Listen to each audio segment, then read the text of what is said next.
Hello guys, Daddy J in the house. Ito nga pala yung kauna-unang vlog na gagawin ko sa aking channel.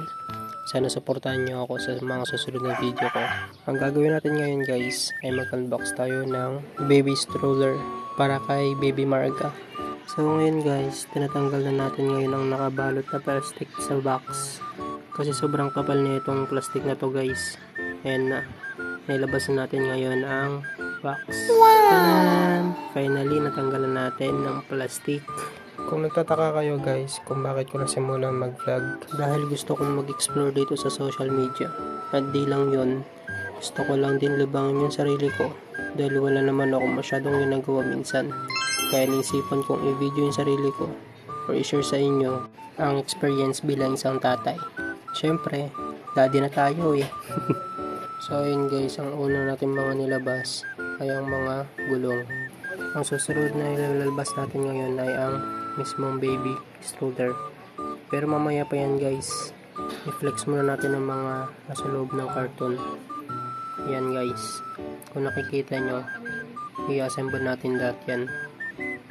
May singit ko lang guys. Kaya ako gumagawa ng video or vlog para bumuo ng memory sa buhay ko na balang araw makikita at mapapanood ng anak ko paglaki na si baby Marga.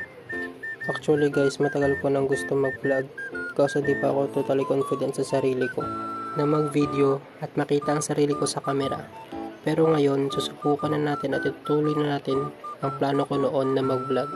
Syempre, kasama kayo. Iba pala sa feeling kapag may anak ka na, nakakataas ng confidence sa sarili. Isama mo pa yung asawa ko na todo supportive sa mga gusto kong gawin.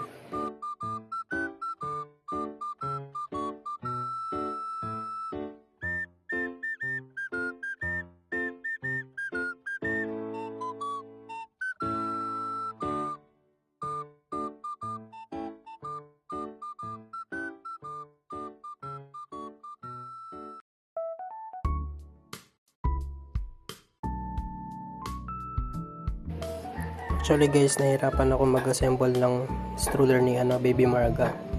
Kasi syempre, first time lang natin mag-assemble ng ganito eh, 'di ba?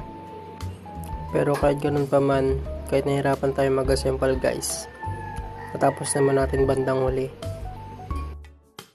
Ang susunod na ikakabit natin guys ay ang mga gulong.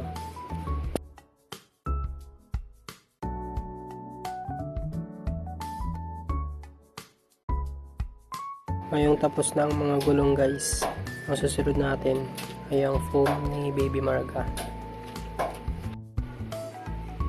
Ang totoo niyan guys, nahirapan akong baklasin ang belt niyan, kaya nagpatulong ako sa asawa ko.